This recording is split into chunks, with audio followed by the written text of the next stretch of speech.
main objective of this conference is talk about more on the solid waste management.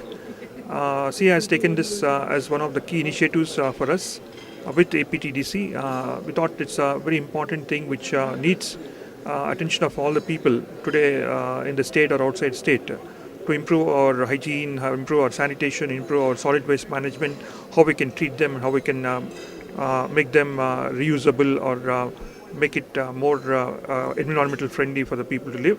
And also, not hygiene always helps healthy conditions for them, for the people who live in the surroundings areas and all those things. Hyderabad, I think we have seen sanitation or hygiene and everything has improved a lot, but still there is a lot of scope, especially in other areas like surroundings of Hyderabad, where HMDA or no GHMC can take up those things also to improve upon the conditions, hygiene conditions. Certainly, it gives a lot of a lot of help for the people to live and then come to the city of Hyderabad or surrounding Hyderabad. Awards function, it is a committee which has been set up.